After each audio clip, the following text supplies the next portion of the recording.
So here's a question that you may not have answered or asked yourself before. Is stress bad?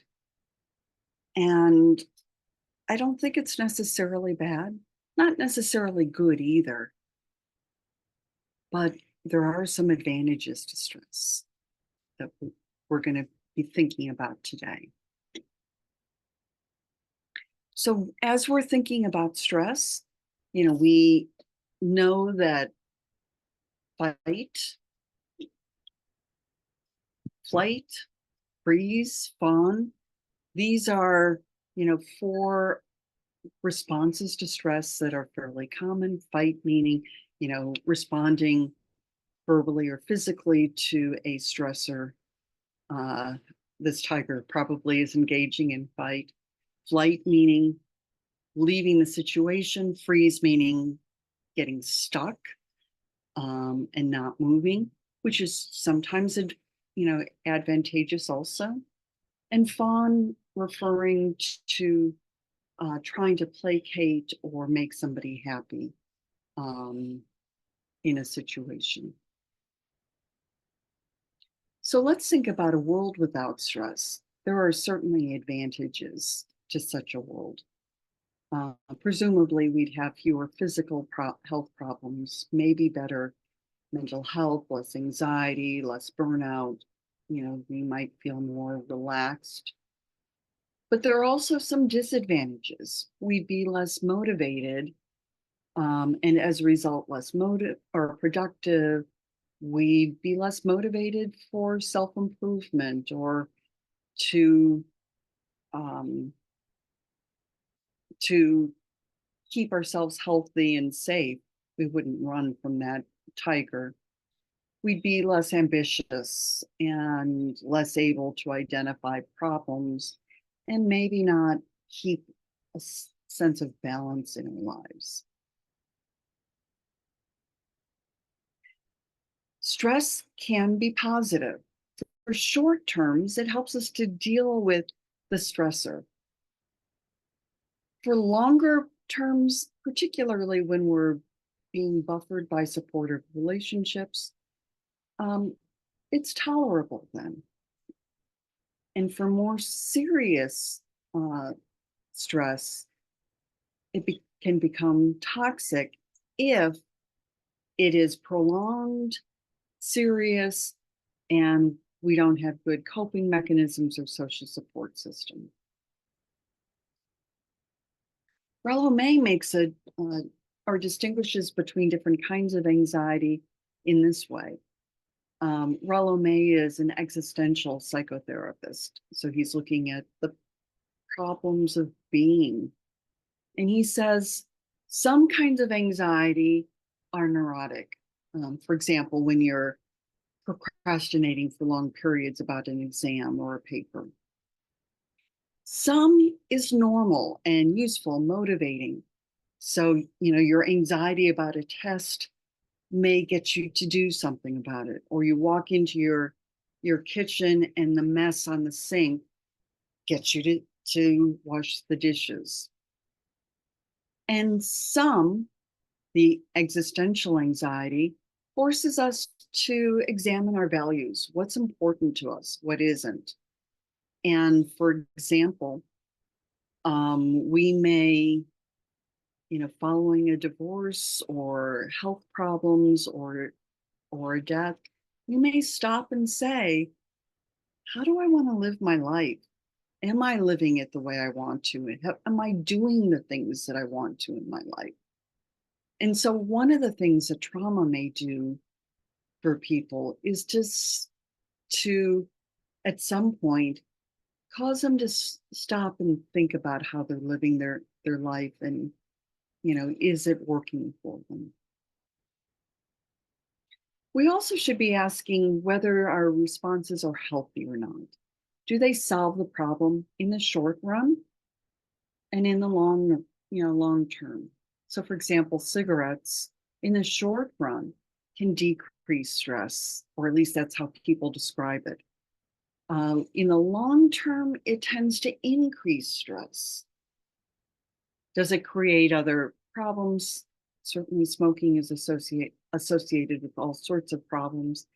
Does it leave you feeling better about yourself? If you allow dishes to pile up everywhere, that may end up leaving you feeling not so good about yourself and your decisions. Now, the inverted U hypothesis, or sometimes called Yerkes Dodson law, is suggests that stress should be related to to the situation. That for simple tasks like circling every E on a page, we want a fair amount of arousal. Otherwise, we're not going to do it. For complex tasks, we want relatively low arousal so it doesn't interfere with our ability to perform the task. For medium tasks, for most tasks, we want something in between, so we're alert and can handle the situation best. This is certainly our job, to be thinking about that for ourselves. For those of you who are athletes, your coach and your sports psychologist should be helping you think about what's the right level of anxiety, motivation, arousal for whatever task you're engaging in.